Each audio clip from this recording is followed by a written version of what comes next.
Hey folks, Pirate Tiger here. Still a little bit tired and groggy, still playing 80 Days. We have broken the back of this Great Siberian Railway, Trans-Siberian Express journey. We are over the halfway mark apparently. The love of our life, the Mongolian mathematician Goland, has just disembarked into the arms of someone we don't know and onto a horse. We are devastated. We are continuing our journey onwards to Vladivostok. And by afternoon, we'd reached the magnificent expanse of Lake Baikal, as clear as the finest crystal, bounded by flower-banked cliffs on the western shore, and containing a thriving, raucous population of freshwater seals. Aww. Sea dogs. The track ended at the lake's edge, but the great train showed no signs of slowing or stopping. I began to feel, as my master would say, a little perturbed. Now, we've seen this before at the Channel crossing. Cross the English Channel or Le Manche, depending whether you're English or French. Now, my friends, this next sentence will seem to you the invention of a madman. But I assure you it is utter, unvarnished truth. We drove straight from the shore onto the clear water of the lake, causing barely a ripple. It's the Jesus train!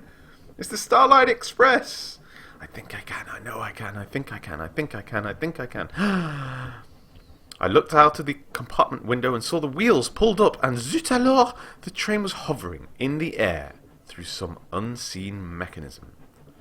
Holy sugar. Let's go stretch our legs. I want to look for... Yeah, come on. As we made the crossing, and Mr Fogg seemed much replenished by the unrivalled views. Damn straight. Took some doing, but he's finally impressed, isn't he? There we go. I contrived a meeting with a mysterious couple. Ooh, forgot about them. Though to be strictly accurate, I knocked over the red-haired woman. Entirely accidentally. I apologise. I'm a bit clumsy. We are on a train, on the water, you know. I'm a bit unsteady on my feet. She was very game about the whole unfortunate incident and introduced herself as Madame Ksenia Petrovna Volkova. How interesting. I offered to buy her tea as recompense. She accepted, but declared that I must use her personal stores of tea, and invited me back to a heavily guarded carriage. How exciting! Her companion turned out to be an engineer by the name of Sinan Yahudi, who seemed lonely and eager to converse, was more a prisoner. Yes, he seemed eager to converse. Indeed he did, in any language other than Russian. He had defected from the Ottoman sultans to the Russian Tsars some years ago, and was the genius behind the rapid construction of the Trans-Siberian Railway. Well, holy moly! He seemed reluctant to talk of it. So I changed the subject to lighter topics. He had a particular fascination with minerals, and could hold forth on them for hours. I listened eagerly, nodding and exclaiming at the more obscure facts, which he revealed to me with relish. He rummaged in his bags and presented me with a chunk of glittering green malachite. "This was mined in the Urals. I want you to have it, Passepartout," he said. "It has some value. I hope it will be of use to you." The hour grew late. We've got a big chunk of rock! Rock, Neil? Have you heard rock's gone up on the stock market 3 points? No, it hasn't, has it, Neil? Because it's rock! Sorry. The hour grew late, and I took my leave. Madame Volkova thanked me for entertaining her companion prisoner, and warned me to say nothing of what Monsieur Yahudi had told me to anyone, with a smile that belied her light-hearted tone. A strange day, and a strange and terrifying red-headed woman. How exciting. So why is he... surely he's not a captain. He voluntarily built half this... I don't know. What do I know? What do I know? So far on our journey, we've been given a flag and a rock. This is pretty cool. Moving on. Mr Fogg is in hale and hearty condition, which is a relief. Don't have to deal with his whining. So let us... Ooh, the malachite chunk should fetch a good price on San Pedro if we don't find a use for it. Fogg and Valet making good time so far. No, we're bloody not. Well, no, we kind of are, but we've got no money, which is a problem. And we lost a lot of time in Istanbul, and we took a wiggle halfway around most of Europe instead of going straight through. I'm kicking myself a little bit. You may have noticed. Never mind. So that's the news. We're making good time. I'm glad the Times think so. There is little to report of the outside world. So a word today on Russian eating habits, more specifically, the Russian distaste for regular mealtimes. I met a fellow Frenchman today who said to me, "The Russian meal is a guide to the Russian character." Tasteless. Ha ha ha. Now that's an interesting notion. So it's funny that the two should be put together in the same sentence, because it's my understanding that what is known as French dining, I think, or French menu, is lots of small. Is this right? Yeah, it's lots of dishes, and you just take a small piece from each, and we're talking like, centuries old terms here, but that you would take lots of pieces from each dish and just sort of eat from all of them in any order and whatever. You just have what you fancy. And the Russian dining, I don't know why it's called French and Russian dining, but this is it. Russian dining was you would have a starter and then an appetizer and a starter and then a main course and blah blah blah, and you'd have separate courses one after another. And that's just ubiquitous these days. That's how we think of formal sit-down meals. Is you have it in courses, but it's not obviously the only way to eat. That is known as the Russian manner of dining. I forget the term for it, like the Russian menu or whatever. But yeah, so it's funny that they should come together in the same sentence that way. Some jest about tastelessness, or please explain further. I'm not a very funny guy. I'm still bitter about Goland. I'm very sad. So please just tell me more. And he obliged me. The guiding principle of the national cuisine is that all dishes must be capable of being served at any time the eater feels disposed. He sacrifices his finer susceptibilities to his love of freedom. Maybe I got it the other way round. Maybe that's the Russian style, and the French style is one thing after another. I don't know. No. Well, I'm not going to investigate it further on Wikipedia, because I'm playing a game, so that can wait.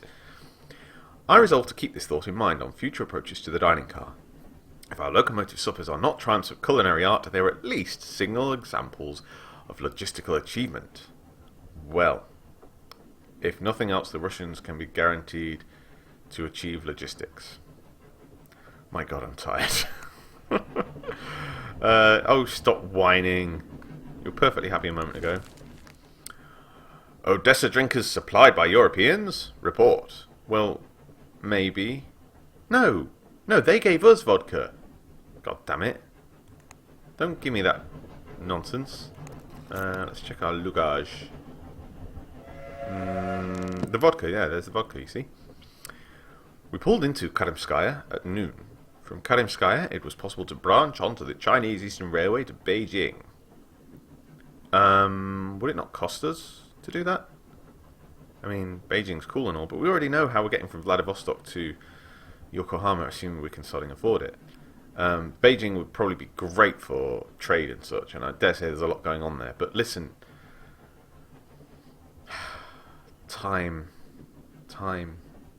Beijing means striking out south, because Vladivostok is, I'm quite sure, east of Beijing, and probably a bit closer to Yokohama. Oh. No, we are committed to the Trans-Siberian Railway. We paid the ticket, and I always wanted to do this, so that's what we're going to do. But we had further to go aboard the Trans-Siberian. Rosa's mama interrupted the peace of our luncheon with loud and terrible wails. Apparently Rosa had eloped with her peasant lover Jake at Karimskaya, leaving her mother to appease her irate German fiancé. I would probably feel terrible, but it's fiction, so, I can enjoy the romance. I bought the fellow a drink. I tried to calm her. I mean, I don't think she's going to be easily calmed. I think he might take offence at this, but let's try it anyway. As he seemed in dire need of it. I do not understand, he raged. I could have given her everything. Well, that'll upset her mum. But it'll appease him. Frankly, her mum's a harridan, I don't care. You will find someone better, I interjected. There are plenty of poissons in la mer. I could have given her the world, he replied sadly. I am in ships, monsieur. Airships are popular, but freight ships will be the cornerstone of the new world. Yeah. Possibly. Certainly in terms of trade. I mean, you'll be making money. Tell me of your ships, I suggested with kindness, and he obliged, informing me of his finest vessel, the Water Lily, a steamer that plied the sea from Yokohama to San Francisco! Woohoo! Both over it and under it, for she doubled as a submersible. Oh, Captain Nemo, please. I can see a use for that, or a most marvellous invention. He agreed, dully, and bought another round of brandies, which I was disinclined to refuse. I swayed my way back to my carriage, flush in the knowledge that I performed a great kindness, and discovered our route onward from Yokohama. We've got everything planned. From here, we are going on to Vladivostok, from Vladivostok to Yokohama, on a very slow steamer, from Yokohama on to San Francisco. Yeah, you see, way down south to Beijing, that would have been a terrible idea. But from Yokohama, wow, under the sea. Oh my god, ladies and gentlemen, we're going to go under the Pacific Ocean. This is awesome. Are we going to see the Marinara Trench? Copenhagen bomb threats continue. Oh, well, I'm glad we avoided that. Onwards, Trans-Siberian Express. Mr Fogg conceived of a desire to read an English newspaper in the morning, and so I studiously avoided him or resolved to track one. We are a valet. This is our job. I resolved to track one down to make my master's journey more comfortable. It was not a simple matter, however, as most English periodicals were banned or heavily censored by the Tsarists. I prevailed upon Madame Volkova, because she apparently has limitless resources, who was only too happy to furnish me with the required materials, which I pressed and then presented to my master with a flourish that evening. Relations with Fogg have strengthened. Of course they have. We are awesome. Best valet ever. You know it. Well, I missed that opportunity to converse or whatever. Oh, too late. We reached Ussurisk today. Vladivostok, the final destination on the Trans-Siberian Railway, is accessible only to military officials and those with special dispensation. Shit.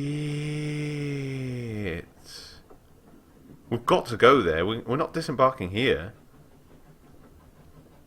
We're going to stow away. Oh, our master is not going to be happy about this. In the candlelit, icon-filled chapel, which I had reconnoitred earlier in hopes that we would not be discovered by a cursory search. Eek! Vladivostok tackling gold prices. How exciting. Do we make it without being, shot? Yes! We disembarked at Vladivostok amongst crowds of uniformed officers and soldiers. We had travelled over 5,500 miles across the spine of the Trans-Siberian, which covered 1/3 of the Earth's circumference. Holy crap weasels, guys! That was a hell of a journey. My nerves were jangled, but Mr Fogg had barely stepped onto the platform before he was already plotting the next leg of our journey. I know the next leg. We're going to Yokohama, Mr Fogg. I've already reconnoitred. We've got this on lockdown. We have got it figured out. So, Vladivostok, here we are. The leather gloves should be sold handsomely here. Really? I mean, I guess. We don't really need open road stuff, not until we get to America anyway. Malachite chunk, worth a lot in San Pedro. This is worth a lot in Yokohama, if we can keep it. The vodka is of interest to poor, sour, and soldier types. Oh, bless. We are the complete gentleman traveller. Rest and recuperation set. We've got the rest and recuperation set. We've got the gentleman traveller set. We've got loads of things that people like. And we've got half the railwayman set, which we don't need anymore, I would venture. Half the valeting set. So, we can ditch... I'm just worrying that we'll only have space for 2 baggages. So we can ditch the railway whistle. We might have to ditch the vodka. poor sour and soldier types. Oh, they're going to love that on the... Do you know what? It's just for chatting people on the journeys. We don't really... we do. We need to keep this to at least Yokohama. I'm sure we'll have room for 3 suitcases to Yokohama. And then we can sell this. I don't know. Maybe we'll sell the... Yeah, we'll sell the gloves. We'll sell the whistle. And we'll sell this in Yokohama. And that'll leave us with 2 suitcases worth. It'll be a rotten night if you don't find a hotel soon, Passepartout.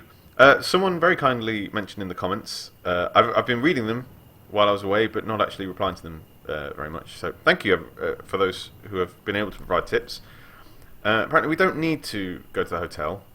It's good for our rest and recuperation, for raising his health a little bit, his constitution, but it's expensive. Not very, actually, but it does cost us money, and we really don't have much. So, oh, and there goes the knight.